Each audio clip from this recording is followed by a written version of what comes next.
What is up, you guys? Welcome back to another one. If you're new to the channel, I am Gold Pony. I do new car, truck, SUV reviews on YouTube, and today we are in the new 2022 Mercedes-Benz GLA 250, courtesy of Mercedes-Benz of Hagerstown in Hagerstown, Maryland. For more information on their inventory, please feel free to check out the link in the description box below. And so I'm in this one today because there's actually a couple nice, relatively small though, changes for the 2022 model year. Also, this is a Mercedes-Benz that starts in the mid $30,000 range, which is pretty impressive in itself, quite honestly.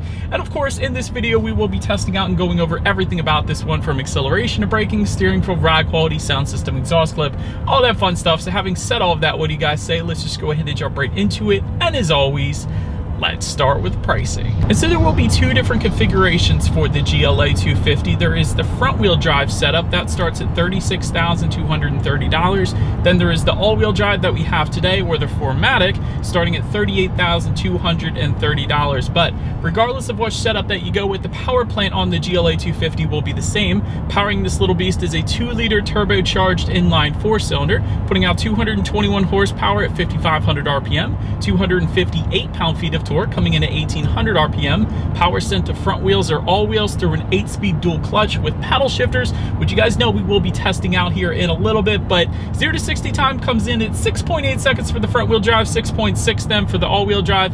MPG numbers coming in at 25 in the city, 34 highway for the front wheel drive, 24 city, 33 then on the highway for the all-wheel drive. But before we do any kind of fun paddle shifter or acceleration test here in the GLA, I did want to mention to you guys the drive modes. It's actually labeled dynamic. It's dynamic select, and there's a little toggle switch just to the left of the touchpad controller. And so if you were to adjust that, the drive modes you have to choose from will be eco, comfort, sport, and off-road, adjusting things like the shift points, the throttle response, the steering sensitivity, the eco start and stop system, and the torque distribution then as well. And so now, having got all of that out of the way, what do you guys say? Let's go ahead and find it straight away. Let's put the GLA to the test, and let's test out the paddle shifters here first, and let's see how quickly they are going to react for us here. All right, you guys, in 3, 2, 1.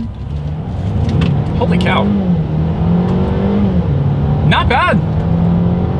All right, so there's a slight delay, but dang, this thing can go, man. I just hit the gas there and it just shot me out. Like, this is a turbocharged engine, right? So I expected some kind of turbo lag, as I usually find in a lot of turbocharged vehicles out there, but there was nothing with the GLA. That instantly put the power to the ground. So heck of an acceleration, little bit of a lag to the paddle shifters. But so anyways, to go along with that acceleration, as always, braking is equally important. And so up front, you will find 12.6-inch ventilated front discs. In the back, 11.6-inch solid rear discs. As far as that 60 to 0 stopping distance goes, that is going to come in at 120 feet even, which is plenty respectable. So as far as the braking feel goes, it's not bad. A little bit on the softer side, but it's not bad. And really, that 120-foot number, that's plenty respectable. A lot of times SUVs will actually come in the 130-foot range, so 120 feet even.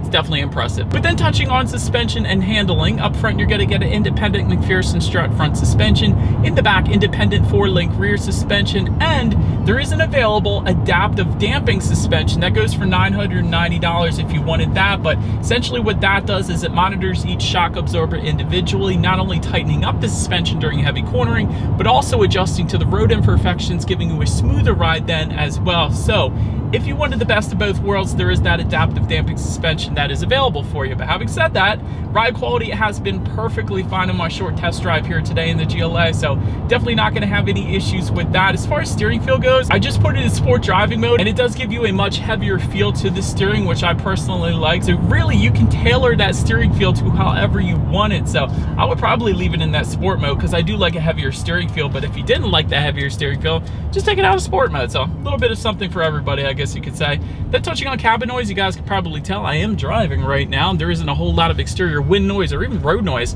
whatsoever coming into the cabin. That's actually one of the first things I noticed when I got in this one. So definitely a very serene cabin. I mean, it's holding out the RPMs right now because I got it in sport mode, so maybe I'll just take it out of that. But other than that, very quiet cabin in this thing. Then touching on visibility, I can see perfectly fine out the back, and typically with smaller SUVs, you're not gonna have any issues there. Rain sensing windshield wipers also coming standard across the board, so gotta love that as well. And there is a head-up display that is gonna be available for an additional $1,100, helping you keep your eyes better on the road because it's gonna project your speed limit, and safety features up onto your windshield, so that is definitely nice as well. But that pretty much rounds out the performance segment of this review, guys. Let's now go ahead and take a look at the exterior of our brand new 2022 Mercedes-Benz GLA 250. All right, so here she is, you guys, the new 2022 Mercedes-Benz GLA 250, finished in Patagonia red metallic. And forgive the wind noise today, I feel like it's 100-mile-per-hour winds here in Hagerstown. But anyways, let's go ahead and start up front on the GLA here. Horizontal silver grille accent is going to be the standard configuration that you guys are currently looking at today. However, if you were to go with one of the AMG packages available for the GLA, you're actually going to get a chrome diamond block front grille. You guys may be familiar with that, but all of these little black shapes that are located within the front grille right here will be finished in chrome. Essentially, that's what that is going to look like, more or less. Aluminum accents can be found on the lower portion of that front bumper as well. You guys can see that.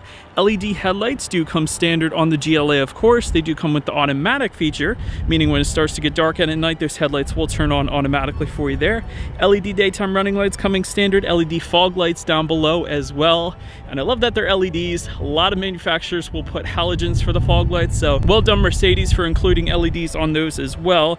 And there is an optional lighting setup I wanted to mention. There's going to be the exterior lighting package. It goes for $900. That is going to add active LED headlights, meaning when you're going around a bend at night, those headlights will swivel based on the direction of your steering angle, better help illuminating what is around that bend. So that is kind of a safety feature in itself, so that's pretty nice. And also automatic high beams coming with that package as well. But overall, very nice looking front end. But let's now go ahead and make our way to the side of the GLA. All right, so now since we are around to the side of this one, aluminum roof rails do come standard. Rear privacy glass also coming standard, of course. Chrome window surrounds, you guys can see them as well.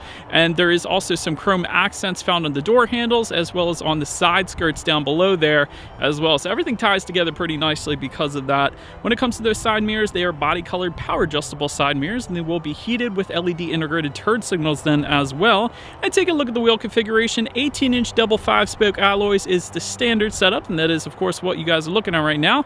And then there are actually 19 and 20-inch wheel designs that are going to be available as options if you wanted to go that route then as well. But now let's go ahead and make our way to the back of the GLA. All right, so now since we are around to the back, rear spoiler with an integrated brake light does come standard. Rear window wiper also coming standard back there. LED taillights, and I like the design to these as well. It's almost like a 3D effect, but that looks pretty darn good back there. Also, do have a little bit of a chrome accenting found in that rear bumper there, and just below, more chrome accenting found on the bottom portion of that rear bumper, as you guys can clearly see, with integrated dual exhaust outlets. Always love when the exhaust outlets are integrated into the rear bumper like we have here on the GLA. But having said that, I do believe you guys know what we have to do next. As always, here is that exhaust clip.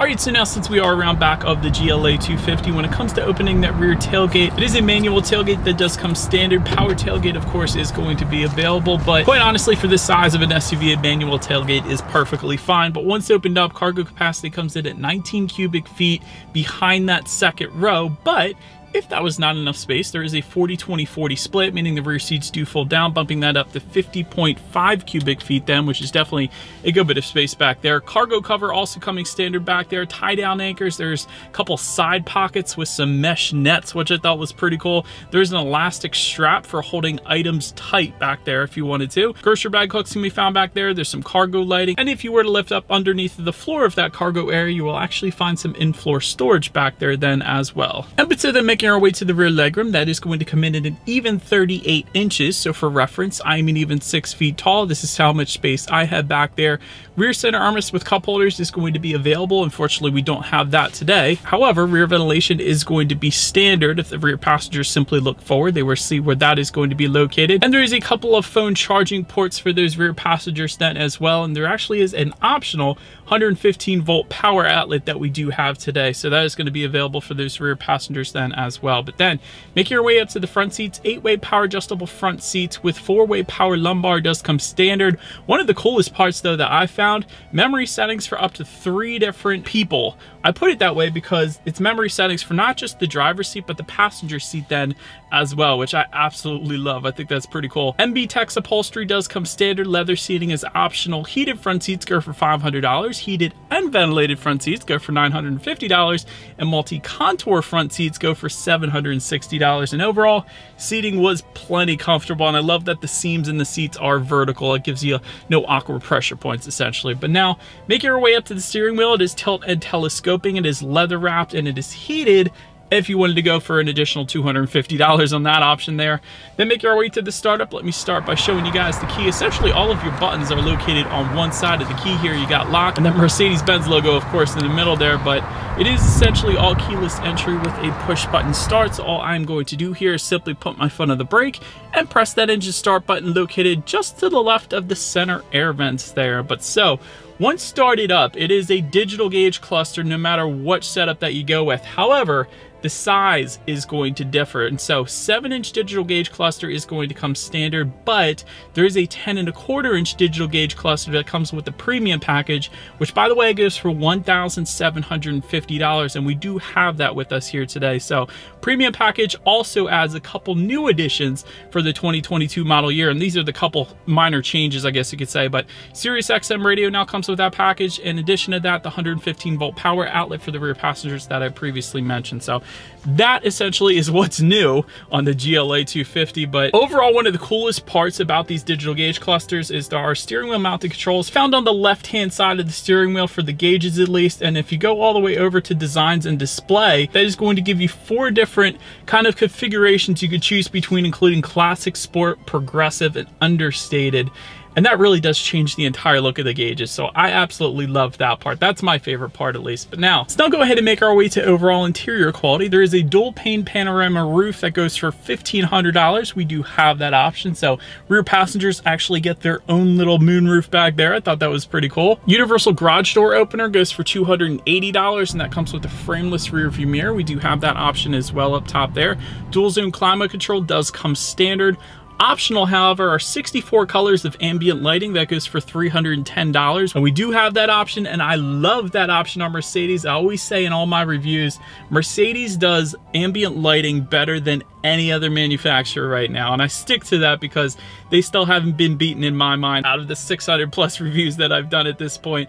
Wireless phone charger goes for $200 if you wanted to go that option. You do have a little bit of rubberized storage just in front of the cup holders. And by the way, you do have cup holders, of course, as well. And just behind those cup holders within the center armrest, you have a decent amount of storage, and there's actually a phone charging port within there as well. And you do have some matte authentic wood trim found on the doors up front here, as well as just above the passenger side glove box, which I really liked as well. But overall, it's finished like a Mercedes, as you would expect it to be finished. And I love the ambient lighting within the air vents. I will say nobody else does that. A lot of manufacturers will do ambient lighting, but they won't put it within the center portion of those air vents, which looks so dang cool. They just do such a good job with ambient lighting. But now let's go ahead and make our way to the infotainment screen here. 7-inch colored touchscreen display does come standard. However, that premium package, like I was saying, does give you that dual 10.25-inch screen. So 10.25-inch screen is what we have today, and it is touchscreen, like I said, but you actually do have a touchpad controller located just behind the cup holders, and you also have the ability to say, "Hey Mercedes, how can I help?"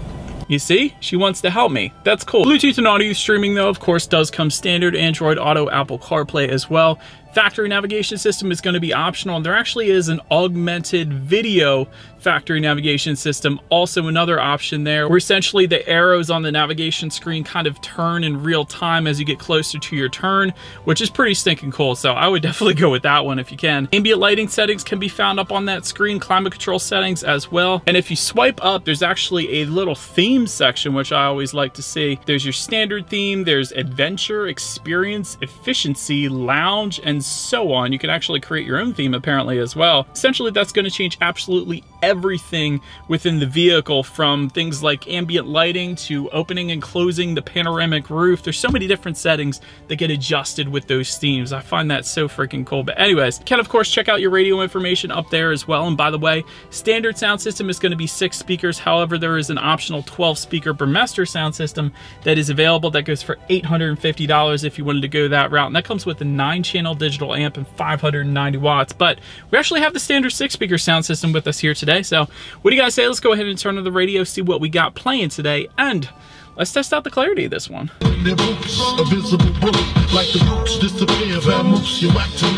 Biggie, biggie, biggie. Yeah, okay. That sound system wasn't the best, I gotta be honest. It is 6 speakers. I don't know why they put 6 speakers in a vehicle like this. At minimum, you should at least do 8, if not 10, and then still have that optional sound system as well. But it's not the sound system I would expect for Mercedes-Benz. I'll just put it that way. But anyways, last thing I wanted to mention to you guys on that infotainment screen is, of course, when you do put this one in reverse, you will find an extremely high definition rear view camera. They definitely nailed that, letting you know who or what is behind you. You're also going to get a surround view monitor and a dash cam. That is optional if you wanted to go that route as well. But as always, that is going to lead us into safety. And so front side curtain airbags do come standard, driver and passenger knee airbags as well. In the back, you're going to have latch, aka lower anchors and tethers for children for the rear car seats, rear child door locks, tire pressure monitoring system, but also coming standard will include active brake assist, attention assist, blind spot assist, crosswind assist, and a heated windshield wiper system as well.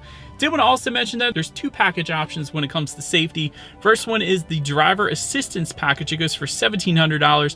That gives you adaptive cruise control, active steering assist, evasive steering assist, active brake assist with cross traffic function, autonomous emergency braking, active speed limit assist, lane keep assist, lane change assist, pre-save plus, and pre-save sound.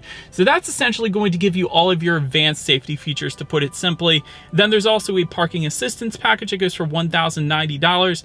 That one's going to scare you when you first try it, but it works amazingly. It's going to give you that surround view monitor and Parktronic, which is the scary part. Essentially, you pick out a parking spot and you pick out whether or not you want to pull in or back in, and it does all the work for you. So it's kind of freaky, but it's pretty cool. But anyways, overall, when it comes to my final thoughts here of the GLA, excellent exterior and interior design without a doubt. I'm personally a fan, at least.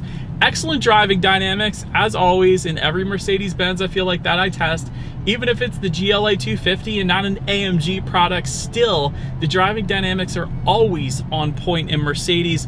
Ambient lighting is the very best out there right now, still to this date. I always say that as well, so I love that. As far as room for improvement goes, this thing can get pretty dang pricey pretty darn quick. I will say that because there's a lot of different options you can equip this particular GLA with. And I know ours went over $50,000, and with the starting price of right around $35,000, $36,000, like I said, it can get kind of pricey. And also that standard sound system could definitely be better. But that about rounds out this review, guys. Thank you so much for watching. Let me know what you guys think of the GLA 250 in the comment section below. Feel free to follow me on Instagram and all the other social media if you want to see what's coming next on the channel before it gets to YouTube. Be sure to hit the subscribe and the bell notification button if you're into new car reviews. That is what we do here on this channel after all. Do appreciate you guys watching more than you know, and I will see you guys all in the next video. Stay going.